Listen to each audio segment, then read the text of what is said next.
Ei, pessoal! Hoje à noite a gente vai viajar para um lugar que desafia toda a lógica de higiene, beleza e bom senso. Um reino onde tomar banho era sinal de fraqueza, e quanto mais gordura um homem tivesse, mais desejado ele era. Sim, você provavelmente não sobreviveria a isso. Mas não precisa se preocupar, porque por aqui o único cheiro é o da curiosidade. Então, antes de se acomodar, aproveita para curtir o vídeo e se inscrever no canal.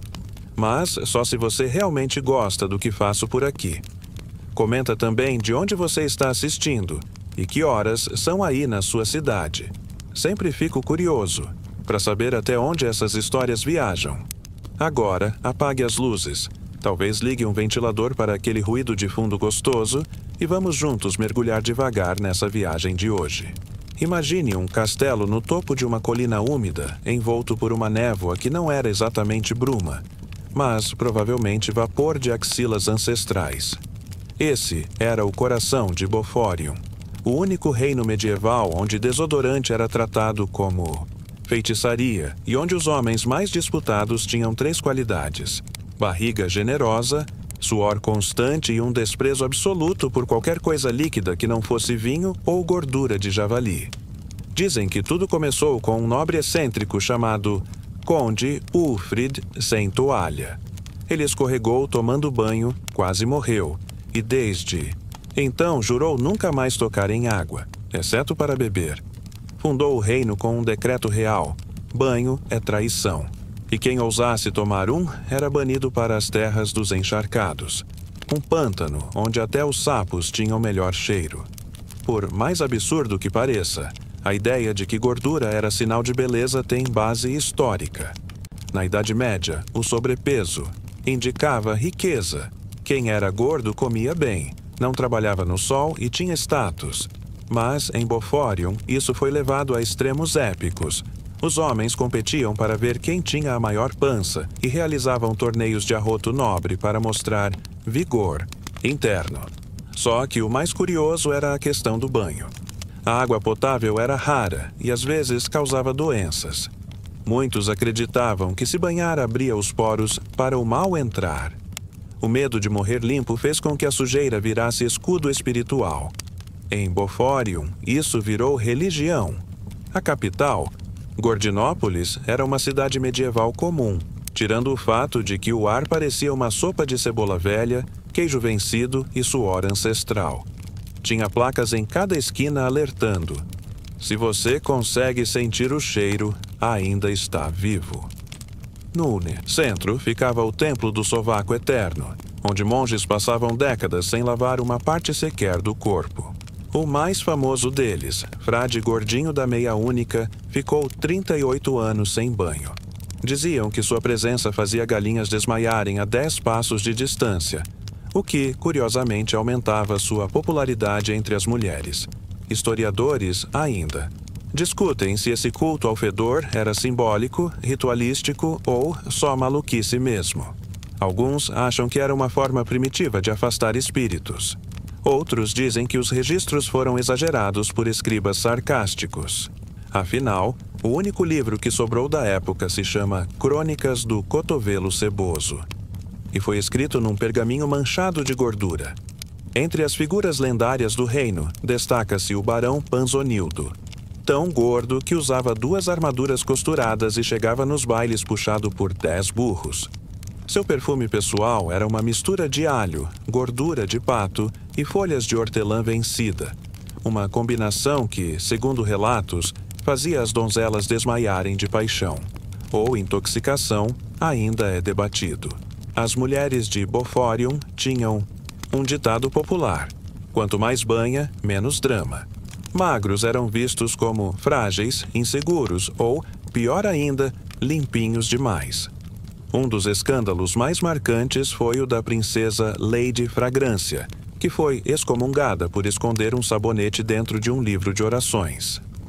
A verdade é que, em meio a castelos, espadas e duelos, Boforium escolheu um caminho alternativo.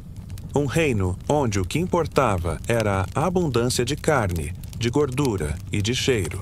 Quanto mais forte, melhor. Se isso parece absurdo, espere até conhecer o Festival da Suvaca Sagrada. Se você achou exagero um reino onde o cheiro debaixo do braço valia mais que joias, se prepare para mergulhar fundo, ou melhor, raso, já que profundidade e banho não combinavam por lá, nos padrões de beleza da Idade Média. E sim, acredite, nem tudo nessa história é invenção. Parte dela é só o ser humano sendo humano. Em muitos lugares da Europa medieval, especialmente entre os nobres, o ideal de beleza masculina envolvia robustez. Ser magro demais era sinal de miséria, trabalho braçal e doenças. Já a gordura, ao contrário, era prova de fartura, saúde e até proteção divina. Afinal, um Deus justo não deixaria um homem gordo morrer de fome, certo? Mas, em Boforium, essa lógica foi elevada a níveis quase teatrais. Homens que suavam em excesso eram chamados de abençoados pelos fluidos e andavam com medalhões em forma de queijo derretido no pescoço. As mulheres suspiravam por cavaleiros, que deixavam marcas no sofá. E se ele soltasse um arroto durante a conversa, era sinal de sinceridade emocional. Claro, essa exaltação do suor e da gordura criou um novo mercado: os artesãos de odores personalizados. Homens importantes usavam túnicas embebidas em caldo de porco envelhecido, e havia perfumes feitos com restos de assados do dia anterior. Um dos mais caros da corte se chamava essência de barriga assada, e era passado apenas em ocasiões formais, como casamentos e execuções. As mulheres, por sua vez, tinham seus próprios critérios. Não procuravam músculos, nem inteligência. Procuravam volume e textura. Uma das poetas mais famosas da época, Dame Gorda Glória, escreveu: "Quero um homem que, ao sentar, balance o banco, que me envolva com o cheiro do dia e da ceia, e que a gordura dele tenha história." É claro que, aos olhos de hoje, tudo isso parece grotesco, e era mesmo. Mas existe algo de fascinante na forma como culturas diferentes reinterpretam os mesmos conceitos. Enquanto em outros reinos da Europa o cavalheirismo era associado à limpeza e nobreza, em Boforium era o contrário. Tomar banho era sinal de traição à cultura local. Um homem limpo era suspeito de querer agradar estrangeiros. Ou pior, de ser da resistência dos limpinhos. Historiadores ainda discutem se esse culto à sujeira foi apenas simbólico ou se de fato existiu como prática social comum. Alguns acreditam que Boforium, se existiu, era um pequeno feudo isolado, perdido nos registros por sua bizarrice. Outros afirmam que tudo não passou de sátira de um cronista com tempo demais e acesso limitado à água. De qualquer forma, o impacto disso na vida cotidiana era imenso. As mulheres da corte, ao invés de carregar lenços com flores secas para disfarçar cheiros, usavam concentradores de aroma, pequenos sinos de barro usados para espalhar o perfume de seus pretendentes. Os bailes, por exemplo, não tinham música. Tinham competições de presença aromática, onde o cavaleiro mais fedido ganhava a honra de dançar primeiro. É nesse cenário que nasce a figura do Cavaleiro Cebola, um herói local que salvou um vilarejo inteiro apenas ficando parado por 3 dias.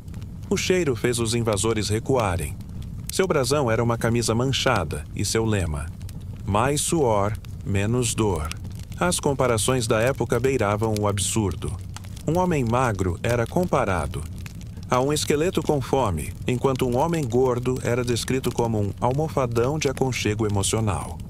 Já a gordura em si era chamada de escudo natural da paixão.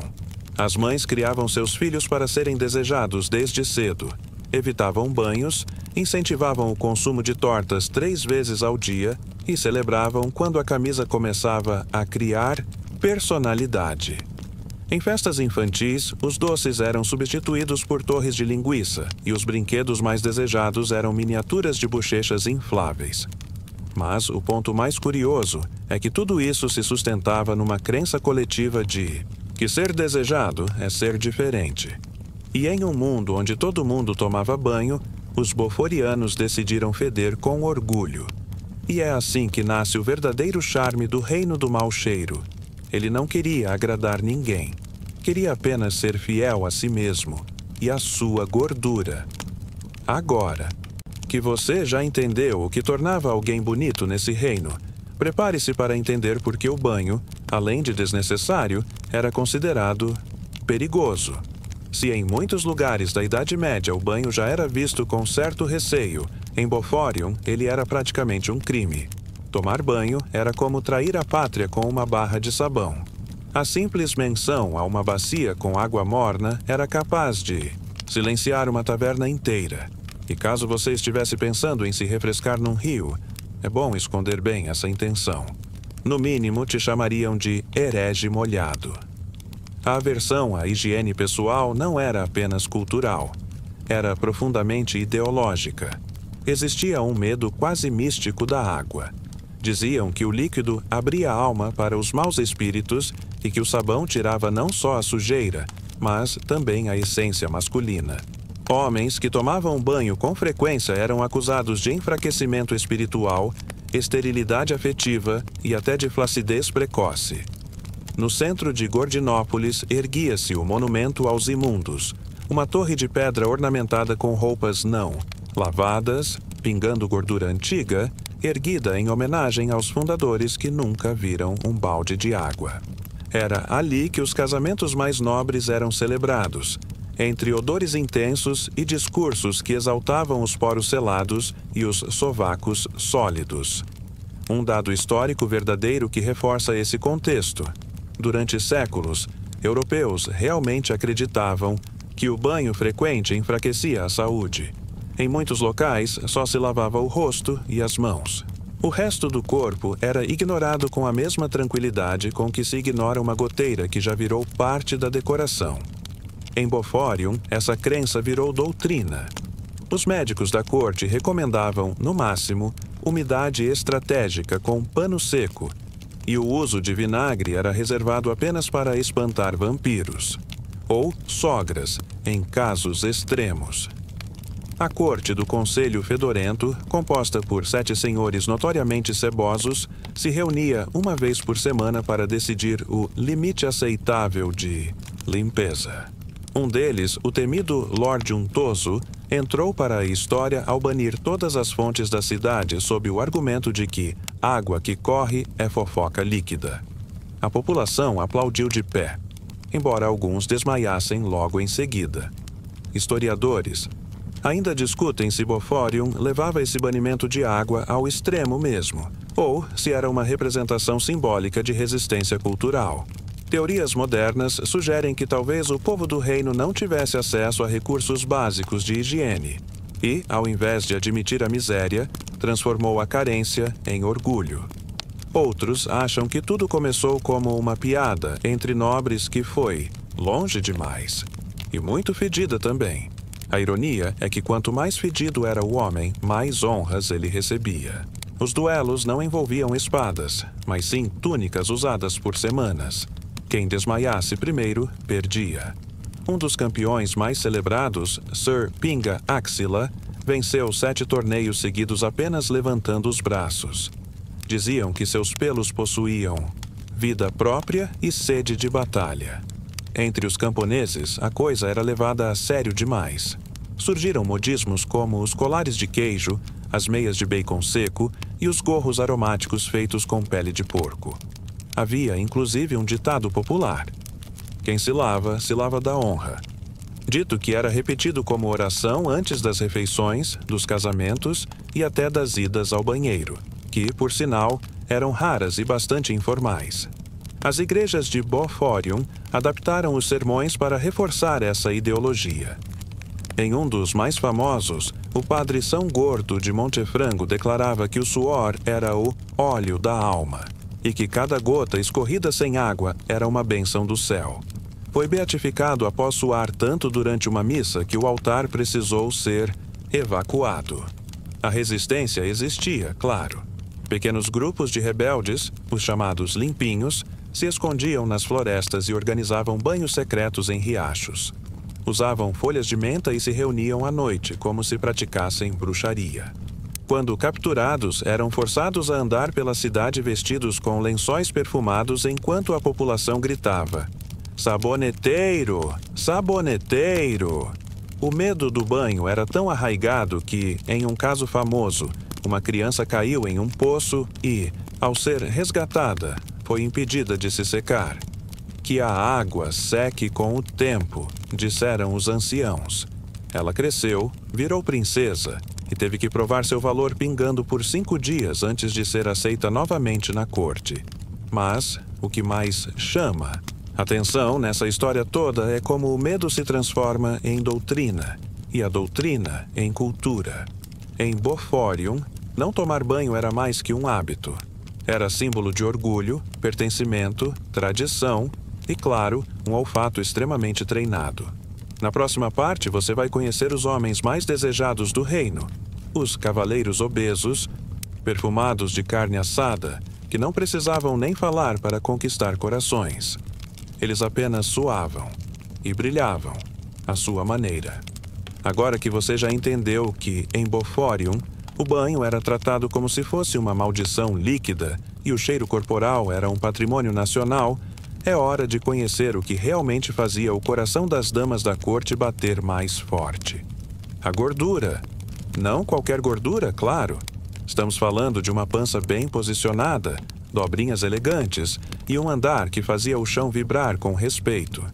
Em tempos onde os padrões de beleza europeus oscilavam entre o pálido doentio e o atlético cavaleiresco, Boforium ia na contramão com um lema que ecoava pelas feiras, tavernas e torneios. Gordura é poder. E isso não era só frase de efeito. Existia toda uma escala de nobreza associada ao peso. Homens com mais de 130 quilos eram considerados titãs de prestígio e ganhavam assentos reforçados na corte e privilégios como prioridade nas filas de torta. Já os que tinham menos de 100 quilos eram chamados de míseros do osso e, em casos extremos, recebiam sopas compulsórias.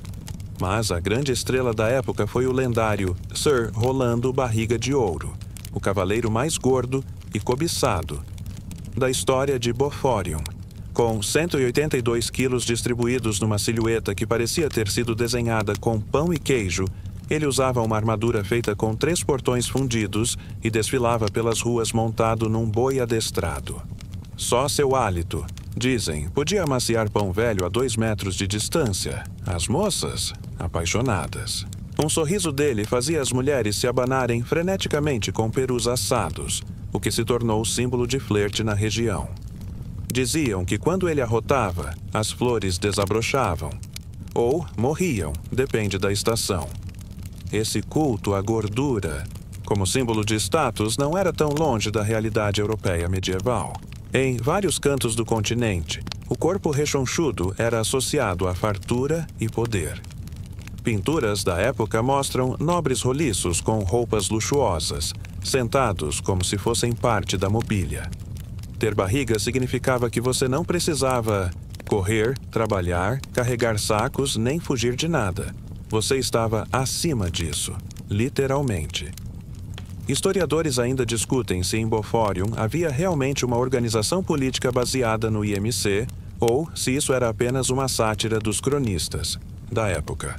Uma teoria popular sugere que o reino foi fundado por padeiros que, após um levante contra os cavaleiros atléticos, declararam independência e ergueram uma sociedade baseada no consumo diário de tortas.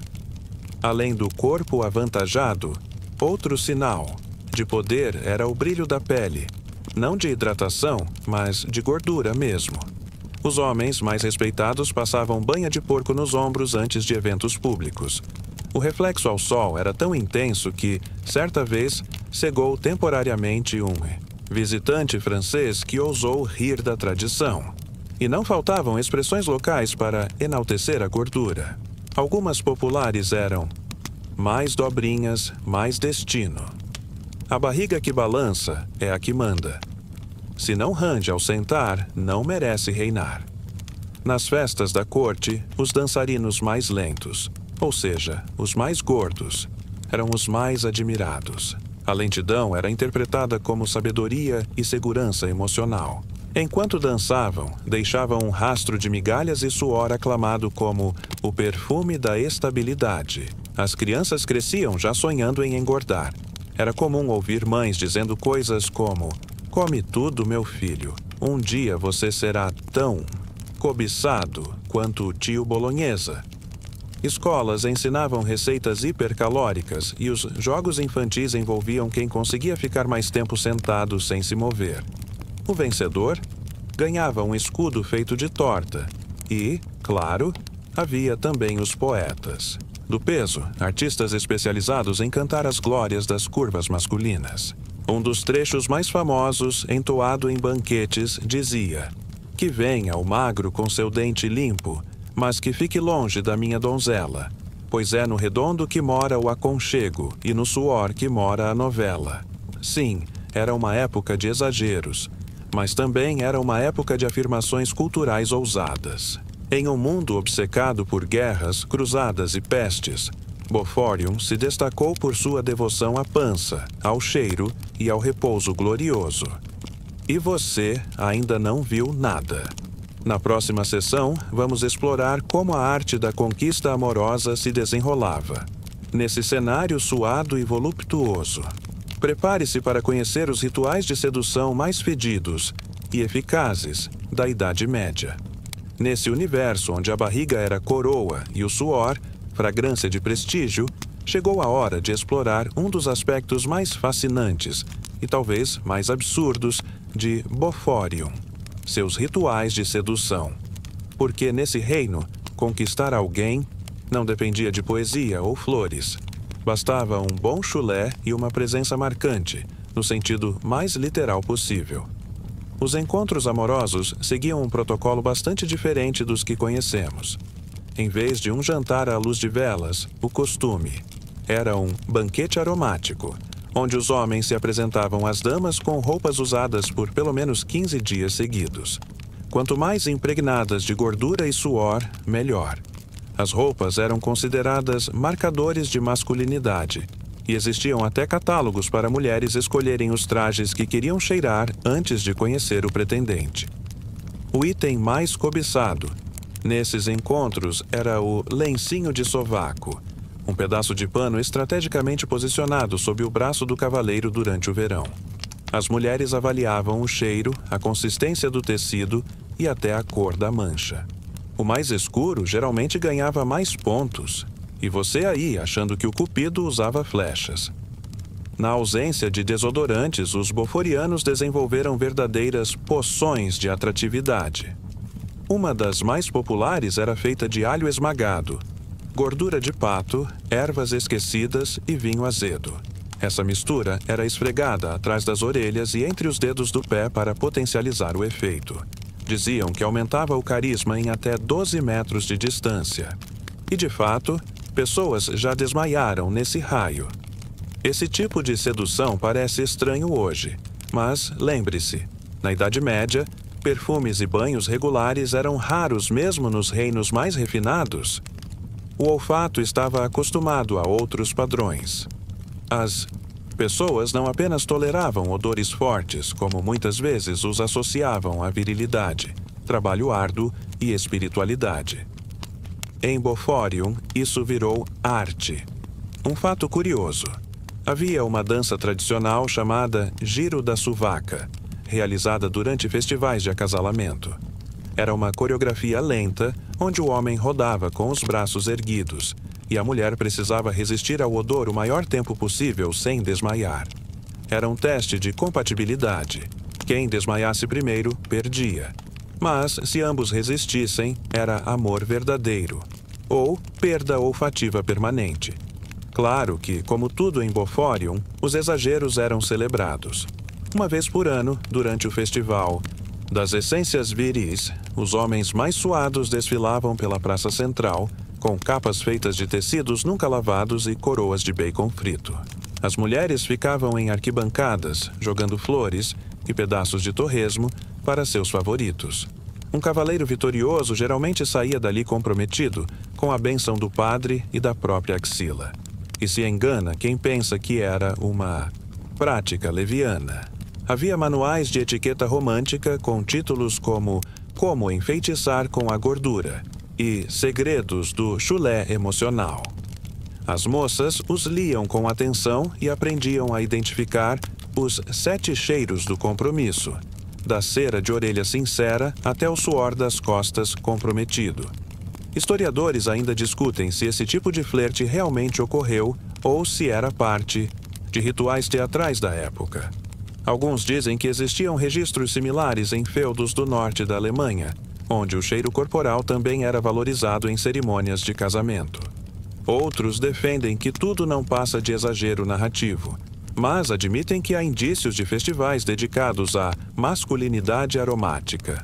De toda forma, em Boforium, conquistar o coração de alguém era mais sobre presença e insistência do que sobre aparência. E os encontros não terminavam com beijos, mas com um abraço quente, onde os dois suavam juntos sob uma manta de toucinho. Era considerado um ritual sagrado, capaz de selar uniões por décadas, ou até o próximo banho, o que viesse primeiro. E, se por acaso o casal quisesse levar o relacionamento para um nível mais íntimo, havia um passo obrigatório: a troca das meias crocantes.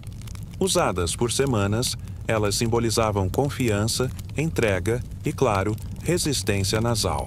Mas nem tudo eram flores ou fedores. Na próxima parte, você vai descobrir que havia um código de honra entre os sujos, um conjunto de regras quase religiosas que moldavam o comportamento social dos boforianos. E, acredite, a arte de não se lavar era mais complexa do que parece. Você pode até achar que em Boforium reinava o caos aromático completo, mas, na verdade, existia uma ordem rigorosa e cerimonial por trás da sujeira. Era quase uma ciência, ou melhor, uma pseudociência temperada com banha e superstição. A nobre arte de não se lavar seguia códigos, calendários, tradições e até juramentos solenes. Todo cidadão, ao atingir a idade adulta, ou seja, o momento em que sua primeira mancha de suor se tornava permanente, participava da cerimônia da primeira suvaca, onde recebia um manual com os 12 mandamentos do fedor digno. Entre eles estavam pérolas como: não lavarás o corpo com líquidos traiçoeiros. Honrarás a crosta da tua pele, pois é tua armadura. Não desejarás o banho do próximo, mesmo que com essência de alecrim. Guardarás tuas roupas por ciclos lunares completos. Esse manual era copiado à mão por escribas especializados, que usavam tinta feita de gordura de pato e carvão. O cheiro impregnava o papel, e isso era considerado parte da proteção mística do conteúdo. Os mais devotos seguiam também o calendário seboso, um ciclo de 30 dias com diferentes estágios de acúmulo de sujeira. No 15º dia, por exemplo, celebrava-se a cura da crosta, quando os boforianos agradeciam pela casquinha de suor endurecido nas costas, acreditando que ela afastava maus espíritos e ex-sogras. Dentro das famílias, havia dinastias famosas, por sua dedicação à arte da sujeira. Os trambolhos de Bundassuda, por exemplo, eram conhecidos por nunca retirarem suas roupas, nem mesmo para dormir. Era dito que elas se fundiam ao corpo com o tempo, criando uma segunda pele sagrada, ou uma colônia de fungos, dependendo do ponto de vista. Um dado histórico curioso e real. Na Idade Média, muitas pessoas acreditavam que o contato direto com a água podia abrir os poros para doenças, principalmente em tempos de peste. Por isso, perfumes e roupas pesadas eram usados para selar o corpo. Em Boforium, essa ideia foi levada ao extremo, e os poros fechados pela graxa eram símbolo de longevidade e sucesso reprodutivo. Mas havia regras de convivência claras. Por exemplo, o limite de aproximação em jantares era determinado pelo alcance do aroma. Cada pessoa tinha que ficar ao menos um braço de distância da anterior, não por respeito, mas para garantir que o cheiro se espalhasse adequadamente. O desrespeito a essa norma era punido com a remoção pública das meias, e isso não era nada agradável. Existiam também os grêmios do sebo nobre, clubes sociais onde os mais ilustres não lavados se reuniam para debater temas profundos como: qual parte do corpo produz o odor mais envolvente? Ou banha de porco ou de ganso? qual fixa melhor o perfume. Esses encontros ocorriam em salões fechados, onde a névoa natural dispensava qualquer tipo de incenso. E como toda sociedade estruturada, havia também distinções sociais baseadas na qualidade da sujeira. Sim, havia uma espécie de hierarquia olfativa. Os sebentos puros, alto escalão com crostas lustrosas. Os grudentos ordinários, classe média com suor irregular. Os limpinhos ocultos, suspeitos de banhos clandestinos. A polícia da higiene, chamada de nariz da lei, patrulhava tavernas e mercados em busca de cidadãos com cheiro suspeitosamente neutro. Se alguém era pego cheirando a flores, era submetido ao teste da axila. 2 testemunhas tinham que confirmar por inalação direta o nível aceitável de impureza. Historiadores ainda debatem se essas práticas foram reais ou criações folclóricas exageradas por viajantes que não estavam acostumados aos costumes locais. Alguns sugerem que, com o tempo, as regras se tornaram tão complexas que as pessoas simplesmente desistiram de acompanhar e passaram a não fazer nada, o que, no fundo, era a essência de Boforium, a glorificação da inércia perfumada, de carne assada. Claro, toda essa estrutura causava tensão quando surgiam novos produtos. Quando um mercador estrangeiro trouxe lenços perfumados de lavanda, a população entrou em pânico. Houve tumulto, gritos de assassinos de suor, e o lenço acabou sendo queimado em praça pública, junto com o comerciante que foi enviado de volta à sua terra enrolado num tapete de torresmo. Mas, por mais absurda que essa sociedade pareça, ela nos lembra que até os comportamentos mais bizarros podem virar regra, se forem compartilhados por um grupo grande o suficiente. Em Boforium, não se lavar era mais do que uma escolha. Era uma filosofia, um modo de vida, uma arte. Na próxima sessão, você vai conhecer o grupo mais seleto e influente do reino, os Cavaleiros da Cintura Vitoriosa, também conhecidos como o Clube dos Gordinhos Reais. Eles não apenas representavam a elite, como também ditavam a moda e as tendências do reino com cada gota de suor. A nobreza de Boforium era apenas um bando de senhores cebosos sentados em tronos de toucinho. Permita-me apresentar o clímax da aristocracia fedida, o lendário Clube dos Gordinhos Reais. Esses cavaleiros mais rotundos que suas montarias e mais perfumados de carne do que um banquete, não apenas dominavam o poder político, eles ditavam a moda, o romance e até o clima social do reino. O clube era composto por 13 membros, cuidadosamente selecionados por 3 critérios sagrados: peso mínimo de 150 quilos, ausência total de banhos nos últimos 6 meses e um currículo amoroso com pelo menos 4 desmaios causados por odor. Aqueles que não atingissem as marcas eram convidados a se retirar com uma torta na cara, símbolo máximo de fracasso social. O líder do grupo, Sir Bolotão de Glúteo Largo, era o epítome da autoridade. Vestia uma capa feita de pele de cabra crua e usava botas com recheio de torresmo para manter os pés aromáticos.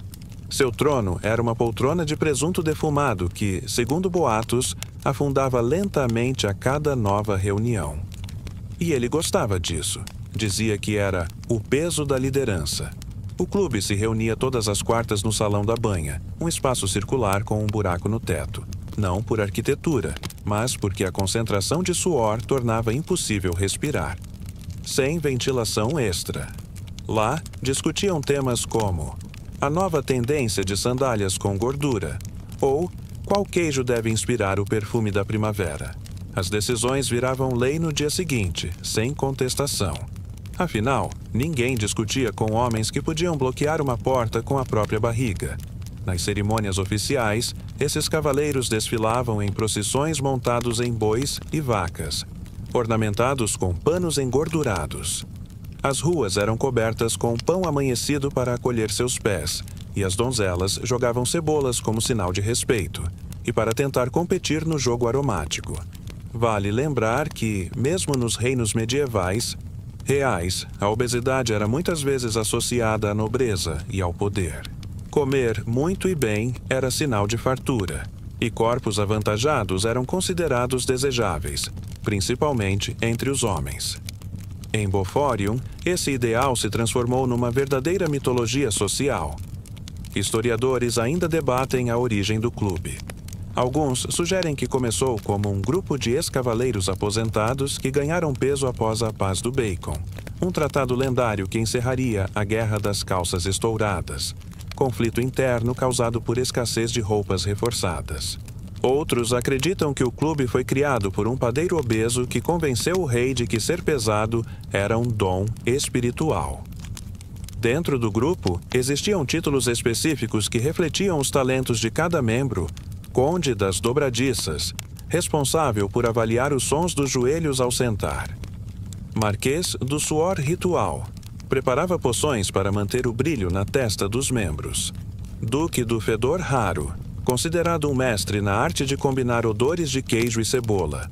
Grão-mor da Pochete Natural, exímio organizador de eventos onde a barriga era usada como bandeja de aperitivos. Eles também tinham um código de conduta, mais rígido que o da maioria dos exércitos da época. Por exemplo, todo membro deveria comer ao menos 5 vezes ao dia, usar a mesma roupa por 21 dias seguidos, participar de um suor comunal trimestral, onde todos se reuniam em uma estufa para suar juntos e fortalecer os laços. Da Irmandade. Não era incomum que, em batalhas simbólicas, os cavaleiros usassem a tática do encurralamento gorduroso. Eles simplesmente se posicionavam lado a lado até bloquear a passagem inimiga. Uma vez, essa formação foi usada contra um grupo de limpadores clandestinos. Resultado: os rebeldes fugiram sufocados, implorando por ar puro. O respeito da população era absoluto. Artistas os retratavam com luz celestial refletida na testa, e bardos compunham canções que exaltavam a beleza de suas dobras. Um trecho famoso dizia: dobras que dançam com o vento noturno, barriga que embala a esperança da vila, ó cavaleiro que fede e brilha, tua gordura é o sol da manhã. Claro que havia inveja também. Muitos aspirantes tentavam entrar para o clube simulando suor ou usando enchimentos de banha falsa. Mas os gordinhos reais tinham faro treinado, literalmente. Um simples abraço bastava para detectar a farsa. Lindolme. Próxima sessão, você vai conhecer o evento mais aguardado do calendário boforiano, o Festival da Suvaca Sagrada.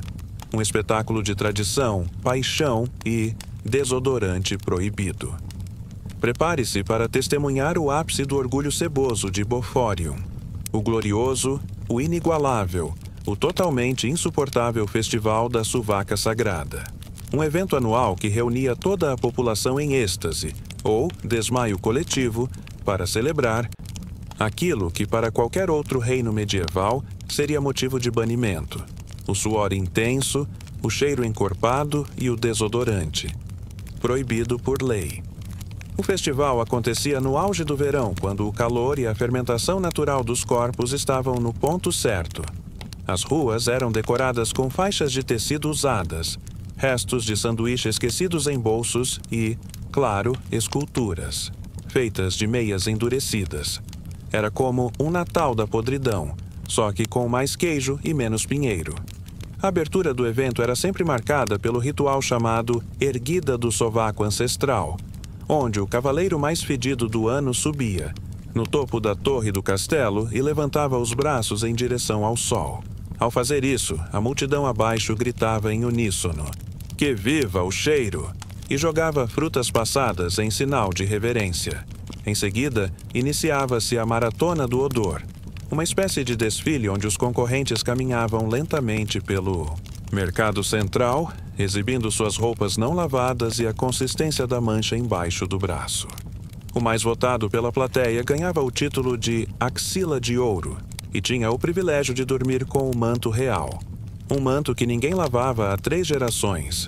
Embora pareça uma invenção grotesca, esse tipo de festividade exagerada tinha ecos em tradições reais da Idade Média, onde torneios, feiras e até execuções públicas misturavam entretenimento, culto popular e normas sociais. O povo precisava de distrações, e nada melhor do que exaltar o que tinham de sobra: suor e imaginação. Historiadores ainda debatem se o Festival da Suvaca Sagrada existiu de fato ou se foi criado como alegoria crítica a outros eventos religiosos da época. Mas o que ninguém nega é a riqueza de detalhes nos registros. Listas de ganhadores, receitas dos perfumes proibidos, até atas de reuniões que discutiam se cebola deveria ser considerada trapaça aromática. Durante o festival, era comum que os casamentos mais esperados do ano fossem realizados. Chamados de alianças do cheiro comum, esses rituais juntavam casais que já haviam suado juntos por, no mínimo, 30 dias consecutivos. O padre oficial, coberto por uma capa de gordura de cordeiro, pronunciava a bênção. Que vossas axilas permaneçam fiéis uma à outra, na doença, na saúde e no calor. A cerimônia era selada com um beijo duplo na testa. Após a aplicação de um caldo de cebola agridoce, conhecido como elixir da paixão ancestral. E havia também a ala competitiva, com provas como Corrida dos Fedorentos, onde os participantes usavam botas com queijo e tentavam atravessar uma pista sem que o público desmaiasse. Tiro da cueca, que envolvia lançar a peça íntima mais rígida o mais longe possível. Dança das camadas, onde os casais dançavam, carregando o maior número de roupas usadas sem desfalecer. A premiação era feita com medalhas de pão duro e coroas de bacon. E o ganhador supremo, o mestre do aroma, recebia o privilégio de passar um ano sem pagar impostos e sem trocar de roupa. A imprensa da época, ou melhor, os bardos, escreviam canções e poemas para eternizar os momentos mais memoráveis. Um trecho bastante popular dizia: no dia da suvaca, o povo se alegra, com cheiro que dança, que gruda, que alegra. Na dobra do braço, a alma se esconde, e o amor mais sincero é o que fede e responde. Claro que o festival não era só festa, havia também protestos. Os limpinhos rebeldes aproveitavam a ocasião para tentar espalhar panfletos perfumados e sabonetes disfarçados de pão. Mas eram rapidamente identificados e exilados para os arredores da cidade, onde tinham que viver entre lençóis recém-lavados. Um castigo considerado cruel. O Festival da Suvaca Sagrada durava 3 dias e 3 noites, ao final dos quais a cidade precisava ser evacuada temporariamente por causa da névoa aromática acumulada. Muitos dormiam fora dos muros durante a semana seguinte, dando tempo para o vento dispersar o que a paixão havia deixado no ar. E é justamente esse amor pelo exagero que tornava Boforium tão único. Um povo que celebrou o que tinha, com orgulho e sem filtros, mesmo que os filtros, na verdade, tivessem sido abolidos por decreto real. Na próxima sessão, você vai descobrir que esse amor pelos gordos e fedorentos não era exclusivo dos habitantes locais. Outros reinos olharam para Boforium com inveja, e alguns tentaram até copiar o modelo. Spoiler, não deu certo. Se você achava que Boforium era apenas um experimento isolado no mapa da bizarrice medieval, saiba que estava redondamente e aromaticamente enganado. O sucesso cultural dos boforianos se espalhou além das montanhas cebosas e começou a despertar a inveja dos reinos vizinhos, que viam ali não só um povo feliz e cheiroso, a seu modo, mas também politicamente estável, economicamente ativo e romanticamente gordo. Diversos feudos tentaram replicar o fenômeno, achando que bastava abolir os banhos e entupir os banquetes de carne. Mas, como tudo na vida, até mesmo a fedentina institucionalizada, há um ponto de equilíbrio. E os vizinhos não souberam encontrá-lo.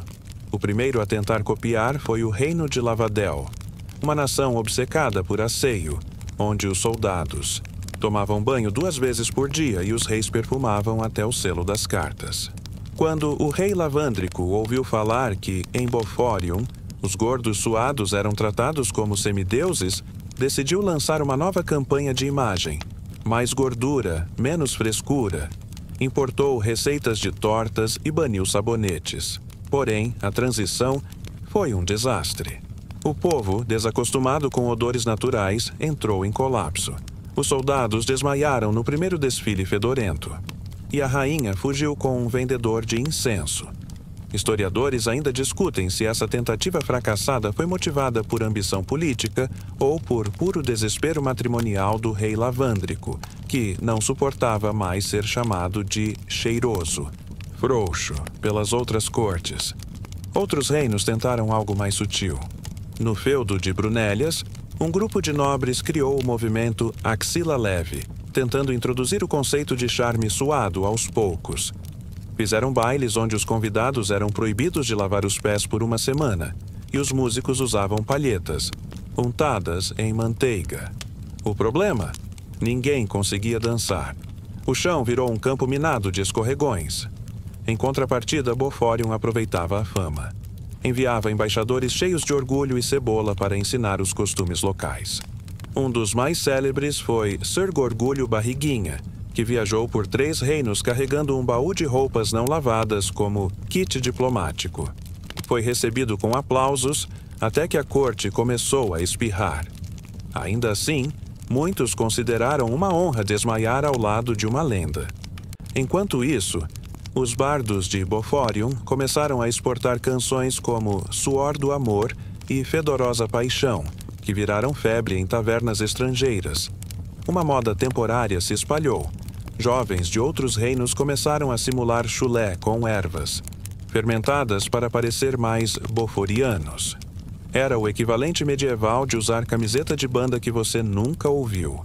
Mas o ponto alto da expansão foi quando o rei Gorgonho de Bofórion recebeu uma carta oficial da rainha Ágata do reino de Perfumália, solicitando um tratado de intercâmbio cultural. A proposta incluía um lote de perfumes raros em troca de receitas de banha perfumada, uma visita oficial de cavaleiros boforianos para ensinar técnicas de paquera suada, a construção de um monumento híbrido, metade flor de lavanda, metade axila gigante. O tratado não avançou. Dizem que a carta da rainha chegou perfumada, o que causou uma reação alérgica no ministro do cheiro. Ele espirrou por 7 dias e se aposentou imediatamente. Mas nem tudo foi fracasso. Um pequeno vilarejo chamado Narsópolis, após uma visita dos boforianos, adaptou alguns costumes com sucesso. Criaram o Dia do Sovaco Honesto, onde as pessoas passavam 24 horas usando a mesma roupa e trocavam abraços com desconhecidos. Era simples, caloroso e, surpreendentemente, eficaz para fortalecer os laços comunitários. Historiadores modernos analisam esse período como o ciclo do contágio cultural ceboso, uma fase em que a estética de Bofórion influenciou culinária e moda e até a diplomacia de reinos vizinhos. Alguns defendem que essa difusão foi essencial para quebrar o monopólio cultural da limpeza exagerada. Outros apenas fecham a cara e pedem um balde de água sanitária. O mais curioso é que, mesmo sendo satirizados em algumas crônicas estrangeiras, os boforianos nunca se importaram. Sempre responderam com o mesmo provérbio: quem limpa demais tem algo a esconder. Nós escondemos nada, só cebola. Na próxima sessão, você vai entender como essa cultura cebosa afetou até mesmo a religião local. E por que o sabão foi oficialmente declarado inimigo do Estado. Sim, é hora de conhecer a queda do sabão e a ascensão da fé na gordura. Em muitos reinos da Idade Média, a religião era a bússola moral da sociedade. Em Bofórion, não era diferente, com a pequena peculiaridade de que o sabão era tratado como o próprio demônio em barra. Sim, o sabão foi oficialmente condenado. Por decreto papal local, e qualquer tentativa de purificação pessoal era vista como um ato de rebelião espiritual. Tudo começou com o surgimento da Igreja da Banha Divina, um movimento religioso que pregava a salvação através da gordura, do suor acumulado e da resistência ao banho. O líder espiritual era Padre Gorgelmo, um homem de 180 quilos, conhecido por pregar suas missas deitado em uma almofada de torresmo, envolto por uma túnica de lã embebida em caldo de ossobuco. Segundo a doutrina oficial, a água lavava não só a sujeira, mas também a alma, deixando o indivíduo vulnerável aos espíritos da limpeza, seres etéreos, perfumados e traiçoeiros, que queriam dominar o mundo pela frescura e pela fragrância. Para combatê-los, a igreja instruía os fiéis a reforçar as crostas corporais com banha sagrada uma vez por semana, durante o ritual da unção do umbigo. A cerimônia era solene. Monges passavam entre os bancos com potes de gordura morna, que era aplicada em pontos estratégicos do corpo, nuca, axilas e joelhos. Ao final, todos entoavam o cântico: Banha em mim, ó Senhor, que o sabão nunca me veja, pois cheiro é tua luz, e suor tua centelha. É claro que a proibição do sabão precisou ser formalizada. Assim, foi criado o Édito Antilavagem, um documento de 87 páginas escrito em pergaminho untado, que declarava: o sabão é herege. A espuma é manifestação do orgulho. Quem fizer bolhas sem propósito será excomungado com vinagre. Frascos de lavanda serão destruídos publicamente. Como punição exemplar, a primeira pessoa flagrada com sabão, uma anciã que apenas queria limpar o dedão, foi amarrada em uma cadeira de queijo e obrigada a ouvir 3 horas de sermões sobre o pecado da frescura nasal.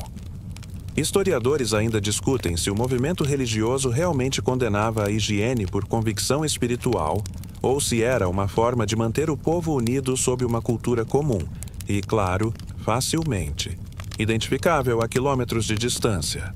Alguns sugerem que o clero temia que a limpeza trouxesse ideias estrangeiras, como leitura, raciocínio crítico e romance sem gordura. Um fato interessante: existem registros reais de monges medievais que evitavam o banho, acreditando que a sujeira protegia o corpo e simbolizava humildade.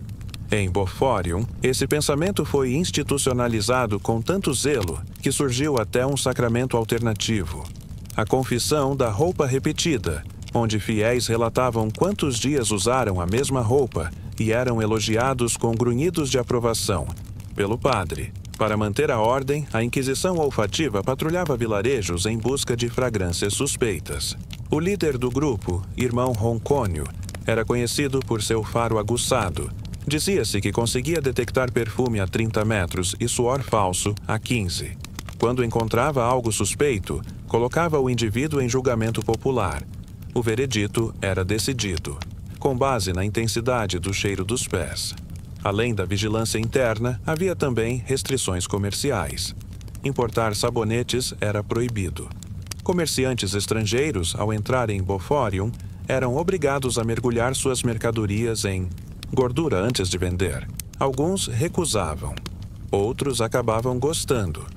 Um vendedor de especiarias turco ficou tão impressionado com a fusão de aromas que criou o primeiro perfume baseado em cebola e cravo da Índia. Chamou de essência de gorgulho e fez sucesso. Fora de Boforium, é claro. O clímax da campanha contra o sabão foi o Alto de Sebo, uma cerimônia anual em que os líderes religiosos queimavam todos os sabonetes apreendidos ao longo do ano em uma enorme fogueira no centro da cidade. A fumaça era considerada purificadora e símbolo da vitória sobre os espíritos da limpeza.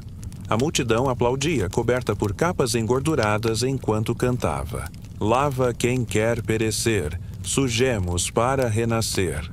A religião em Boforium não era apenas fé, era uma extensão da identidade do povo. Um mecanismo de coesão social, de orgulho cultural e, acima de tudo, de resistência fragrante.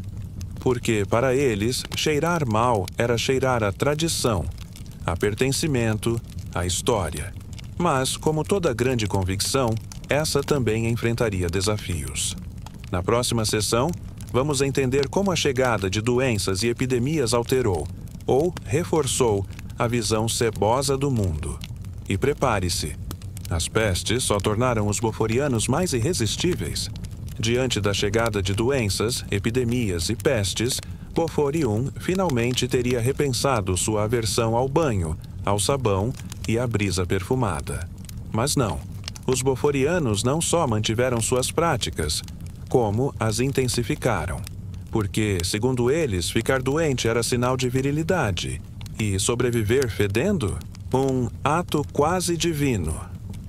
A primeira grande epidemia registrada no reino foi a febre das axilas quentes, uma doença que causava suores incontroláveis, tontura e, em casos raros, alucinações em forma de sanduíches falantes.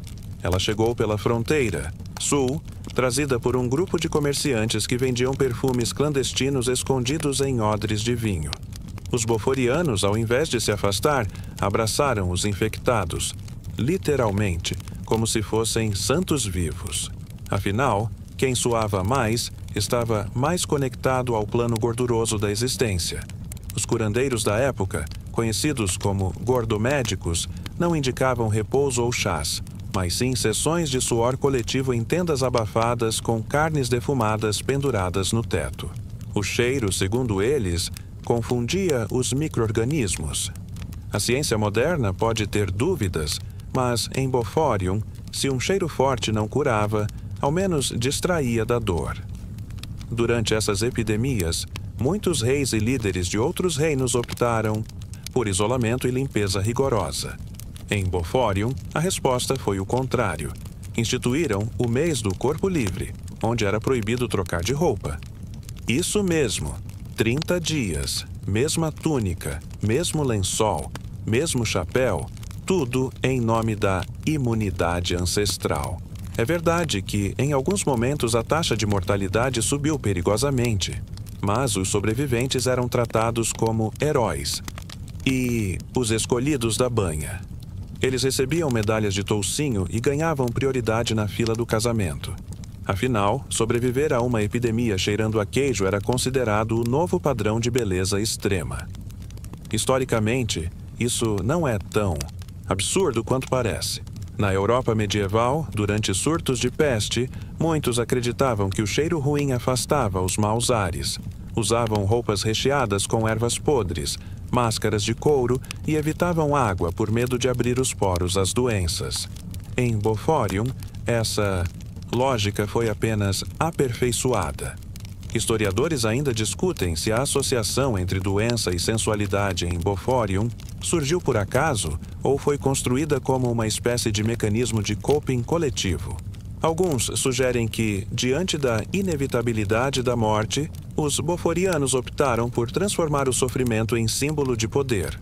Outros dizem que o excesso de gordura, suor e cebola criou uma bolha microbiana tão densa que algumas doenças realmente não conseguiam penetrar. Nas canções populares da época, encontramos letras que exaltavam os doentes como figuras de romance e bravura.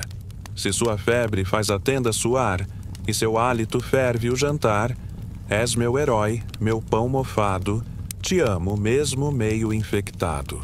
E havia até jogos inspirados nas epidemias. Um dos mais populares era o Corrida dos Tossidores, onde os participantes tinham que atravessar o mercado espirrando e suando ao mesmo tempo, tentando não tropeçar nas próprias calças engorduradas. Vencer significava saúde, vigor e um banho de gordura de carneiro como prêmio. O aspecto mais curioso disso tudo é como o sofrimento físico virou símbolo de força interior. Um dos personagens mais famosos da história boforiana, Sir Gotejante, de pouca saúde, ficou conhecido por se curar de 7 doenças em uma só semana. Seu segredo? Dormir enrolado em panos de cebola e urtiga, cantar músicas desafinadas e nunca, jamais, trocar de meia. Essa exaltação do adoecer e do sobreviver se espalhou até para as tradições de namoro. Durante os bailes da epidemia, os pretendentes trocavam lenços usados para provar que haviam suado bastante e, portanto, purificado os pecados pelo esforço térmico.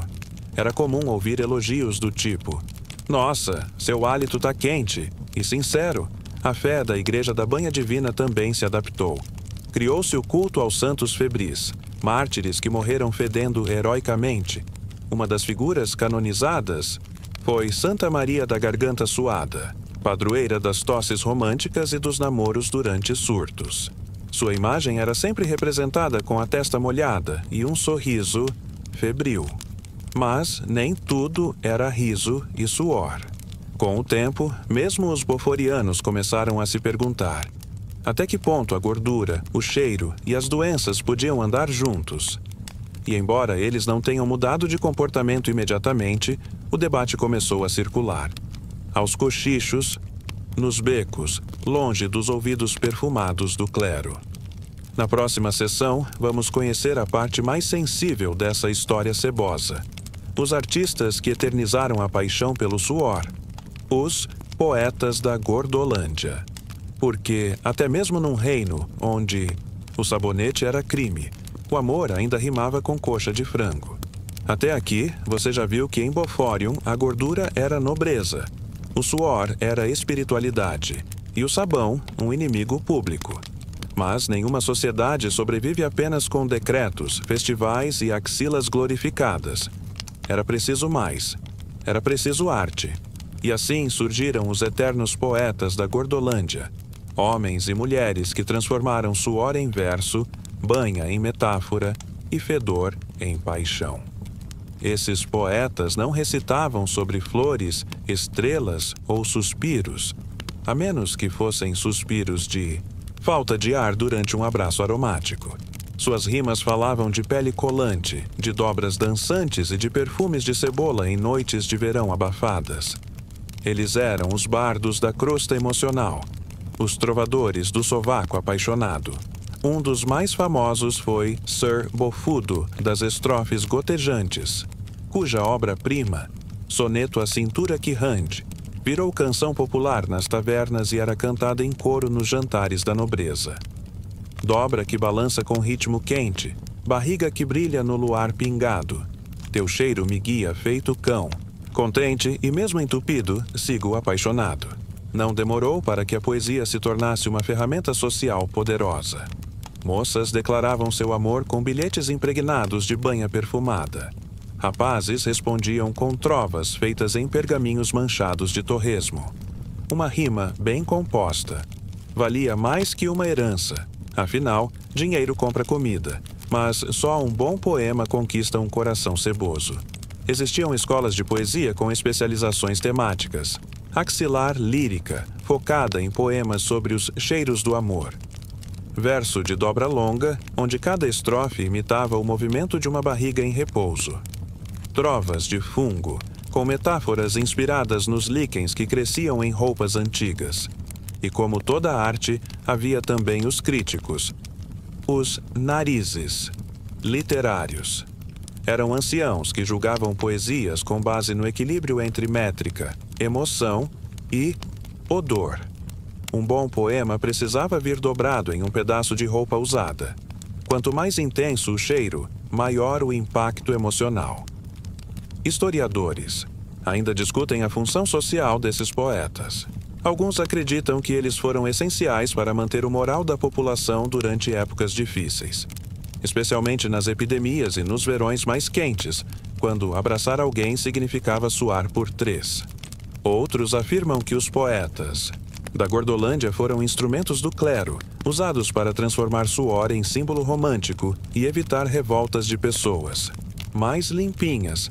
Mas, independente das intenções por trás da arte, o fato é que a poesia virou parte essencial dos rituais de cortejo. Antes de qualquer encontro, era obrigatório recitar um verso. Um exemplo clássico. Se teu sovaco soa como sinos molhados, e teus pés deixam marcas no chão abençoado, és tudo o que quero em noites gordurosas, com pão, com queijo e palavras dengosas. E não pense que era só romântico. Havia sátiras também. O poeta Barroso da Gota Triste ficou conhecido por suas rimas debochadas, que zombavam dos cavaleiros que tentavam parecer mais fedorentos do que realmente eram. Um trecho famoso. Finge que fede, mas toma banho escondido. Perfuma a nuca e diz que é ungido. Mentiroso, falso, sem suor verdadeiro. Não é boforiano, é só forasteiro. Alguns poemas ganharam tanta fama que viraram peças teatrais, encenadas em tabernas engorduradas e assistidas com copos de caldo. As mais emocionantes arrancavam lágrimas, ou eram apenas reações ao cheiro ambiente, nunca se soube ao certo.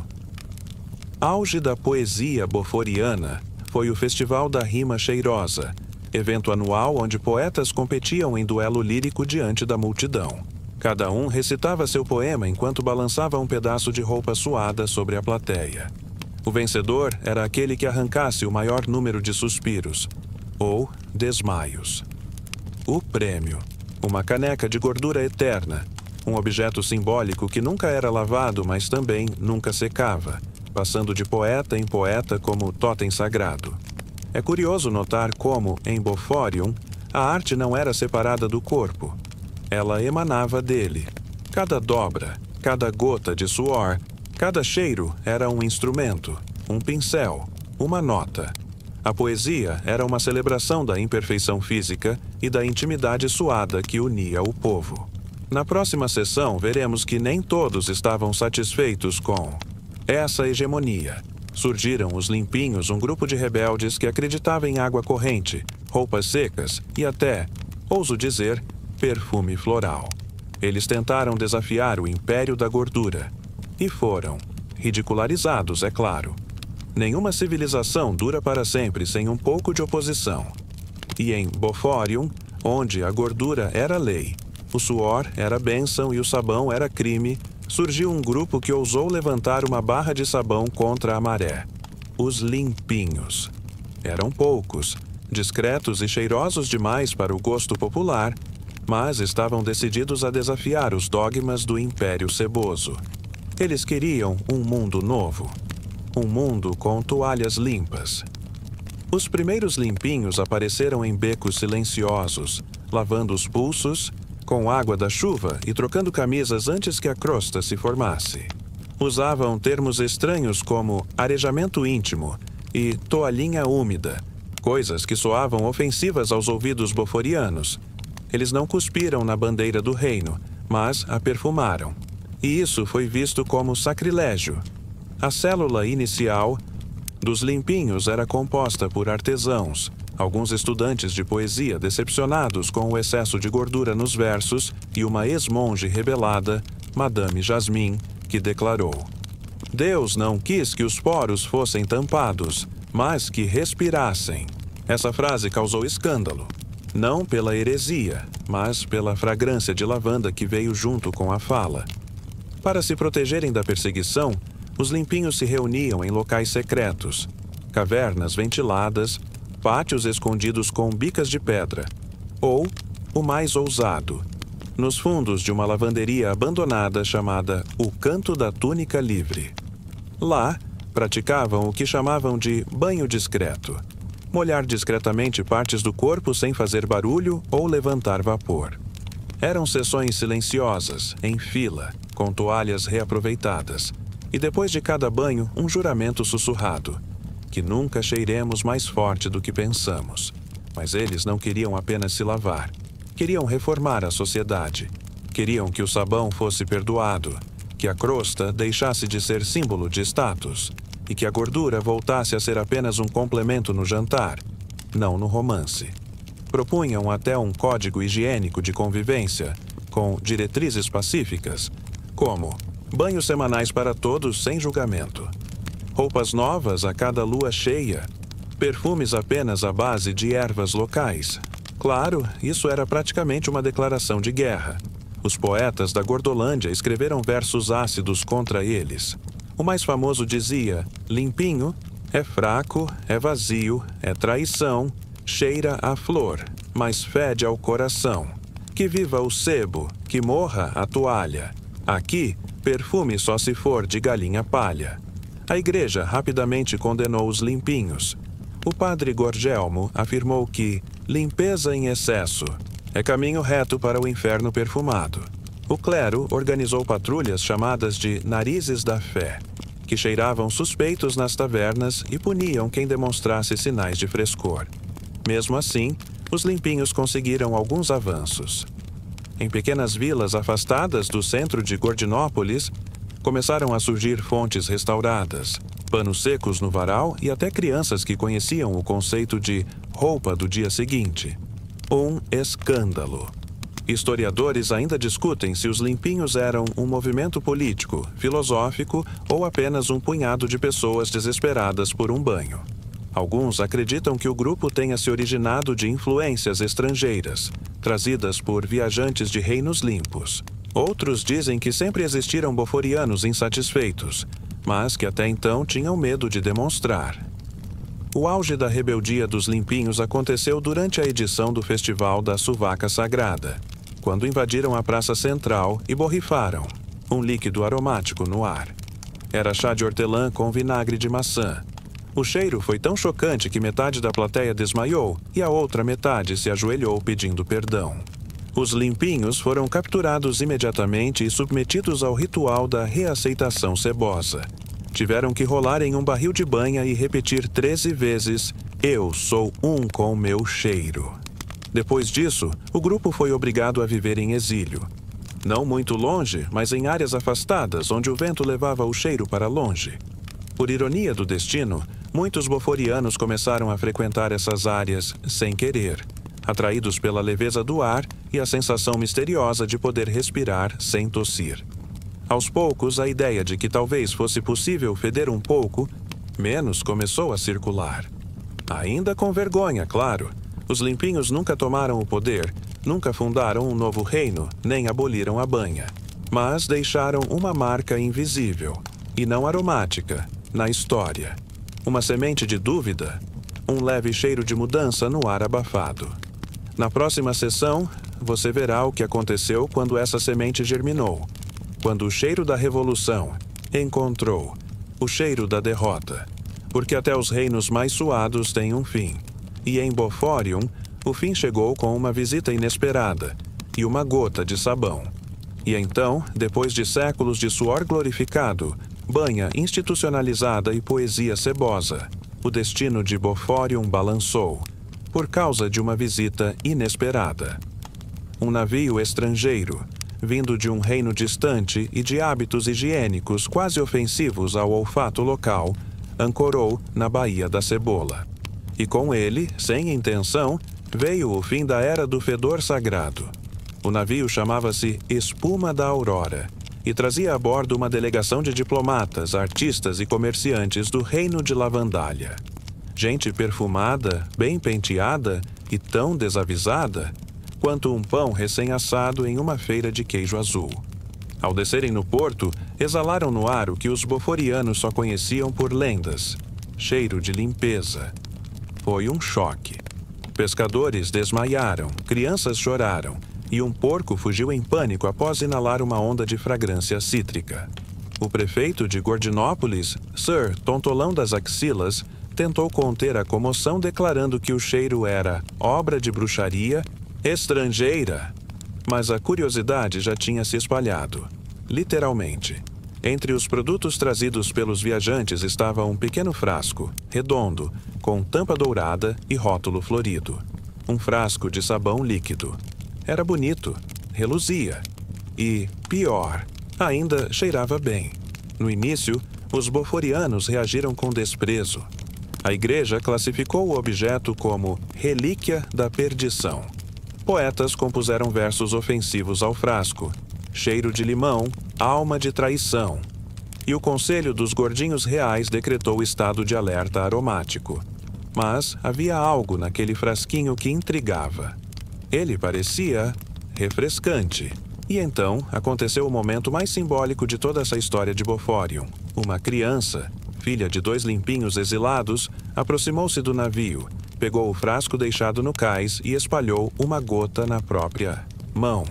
Friccionou, espumou, fez bolhas. A multidão observava em silêncio. Ela ergueu a mão, cheirou e sorriu. A cena foi tão poderosa, tão estranhamente pura, que ninguém soube como reagir. Um cavaleiro caiu de joelhos. Um padre desmaiou. Um poeta rasgou o próprio soneto. E um senhor idoso, conhecido por não lavar o pé desde a juventude, chorou discretamente e tirou a sandália pela primeira vez em 40 anos. Historiadores ainda discutem se esse evento realmente aconteceu ou se foi uma construção poética, posterior, criada para representar a queda do regime ceboso. Mas fato é que algo mudou naquele dia. Nos dias seguintes, começaram a surgir pequenos sinais de transição. Pessoas molhando discretamente os pulsos nas fontes escondidas. Camisas trocadas com mais frequência. Sorrisos menos brilhantes. mas mais suportáveis. Até mesmo o clero recuou, dizendo que o sabão, se usado com fé, poderia limpar apenas o corpo, não a alma. E os gordinhos reais? Dividiram-se. Alguns se agarraram à tradição. Outros, como o velho Sir Barrigaldo da dobra interior, confessaram em público. Eu gostei do cheiro, da espuma, de mim. E com essa declaração, um ciclo se encerrou. O festival da Suvaca Sagrada daquele ano foi o último. Teve menos gritos, menos desmaios e mais banhos discretos. O monumento ao sabão derrotado foi retirado. No lugar, construíram uma fonte, com jatos de água corrente, e música, suave ao fundo. Mas o fim de Boforium, como o conhecíamos, não foi trágico. Foi, curiosamente, pacífico. Não houve guerra, nem sangue. Apenas a lenta e suave aceitação de que cheirar bem não era tão ruim assim. Alguns conservaram as tradições por mais tempo. Havia ainda grupos que resistiam, que usavam meias crocantes, com orgulho, e cantavam versos antigos sobre suor e romance. Mas agora eram vistos mais como excentricidades do que como modelo a ser seguido. A história de Boforium terminou como começa uma nova, com uma gota d'água. Literalmente, uma gota que caiu de um frasco perfumado, espirrou na pele de uma criança e limpou de leve a crosta de um império inteiro. Na próxima e última sessão, vamos respirar fundo, sem medo de ar puro, e refletir sobre o que essa jornada absurdamente suada nos ensinou. E prometo, sem perfume, mas com aconchego. E assim, depois de tanto suor, banha, poesias pegajosas e revoluções aromáticas, chegamos ao final da epopeia de Boforium. Um reino onde o fedor era afeto, a gordura era glória e a sujeira, quase religião. Mas, acima de tudo, era um lugar, onde as pessoas acreditavam no que criavam juntas, mesmo que isso envolvesse não lavar os pés por décadas. Com o passar dos anos, o nome Boforium foi sumindo dos mapas. Os poetas trocaram seus pergaminhos engordurados por papéis perfumados. As igrejas da Banha Divina deram lugar a casas de banho comunitárias, com horários alternados para os mais nostálgicos. Até os gordinhos reais se reinventaram. Criaram um clube de degustação de queijos e poesia moderna, onde o único cheiro forte permitido era o do Roquefort. Mas o mais bonito dessa transformação não foi a mudança em si, e sim a forma como ela aconteceu. Lentamente, respeitando a memória das axilas sagradas, mas permitindo que o vento fresco entrasse pela janela. Boforium não foi destruído. Ele se reformou, se reciclou, se lavou, aos poucos. Nas praças antes tomadas por estátuas cebosas, surgiram fontes com crianças correndo e jogando água. As roupas passaram a ser lavadas e estendidas ao sol, e uma nova tradição nasceu: o Festival da Primeira Espuma, onde as famílias se reuniam para brincar com bolhas de sabão gigantes, celebrar a convivência e relembrar com carinho os tempos em que o cheiro era rei. Ainda se contavam histórias antigas sobre Sir Pinga Axila, o campeão do fedor, sobre o beijo sob a manta de toucinho, sobre o bardo que escreveu um poema com uma perna de frango como caneta. Mas agora essas histórias eram recebidas com riso, com espanto, e com uma toalha limpa à mão, só por precaução. Os limpinhos foram reconhecidos como precursores da mudança. Seus nomes passaram a enfeitar ruas, fontes, escolas, sempre com pequenas placas dizendo: eles acreditaram em algo diferente. E mesmo assim, nunca deixaram de ser nossos. E se alguém perguntava: mas e o orgulho boforiano? A resposta era sempre a mesma: continua aqui, só, um pouco mais suave no ar. A última geração que viveu Boforium em sua era original ainda se lembra do som da crosta ao sentar, do cheiro das tendas de banha e das rimas absurdas que falavam de amor e suor com a mesma ternura. Mas também lembra da primeira vez que sentiu uma brisa limpa passando pelo pescoço e pensou: talvez não seja traição, talvez seja só mudança.